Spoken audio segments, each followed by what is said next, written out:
Mag-ingat po sa pabago-bagong panahon dahil peak ngayon ng flu season at ayon yan sa Department of Health.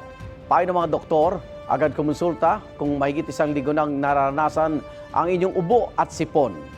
May unang balita si Von Aquino.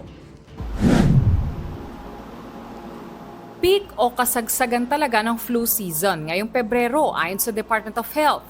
Heto nga si Joshua, 3 araw nang may ubot sipon. Sobrang hirap. Lalo na't mayat-mayang nagkakaano yung yung ilong ko. Water therapy lang po.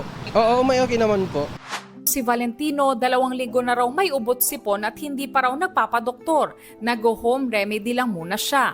Nag-ano ko ng warm water sa umaga. Tapos iniinit ko muna yung kalamansi, pinipiga sa kutsara.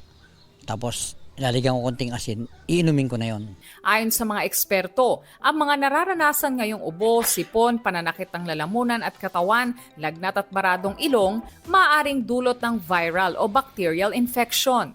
Pero ibang usapan na kung hindi pa yan gumagaling matapos ang 7 araw. Kung viral infection lang, kayang-kaya na ho nila, no, na sa sarili nila. Pwede ho siguro mga 7 araw. Pero pag umabot na rin ho ng 7 araw, tapos talagang medyo malakas pa yung ubo, no, at saka yung sipon, then magpatingin na rin ho kayo. Kasi talagang hindi ho dapat nagtatagal ang mga ubo-ubo ho na yan, no. Ang mga may comorbidities anya tulad ng hika, sakit sa puso at COPD o chronic obstructive pulmonary disease, dapat magpakonsulta agad kung 5 araw nang may respiratory illness.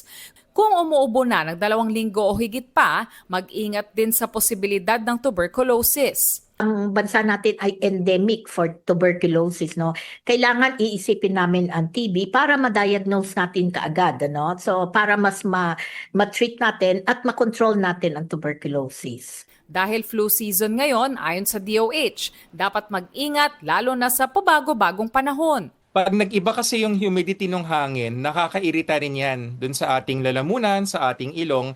Kaya minsan iisipin natin, ano ba to? Virus ba to? Pero actually, baka yung marami sa atin ay naiirita lang yung mga respiratory lining sa sinasabi. Payo ng DOH, uminom ng sapat na tubig maliban kung nagdadialysis, magkaroon ng healthy lifestyle at magpabakuna laban sa flu at pneumonia. Prutas at gulay, mas marami. Andun po yung mga vitamins and minerals na siyang pagpapalakas sa ating immune system. Ehersisyo, ganoon rin po para hindi tayo madaling mapagod. At yung disiplina, wag na ho mag-vape, wag na ho magsigarilyo. Itong unang balita, Von Aquino para sa GMA Integrated News.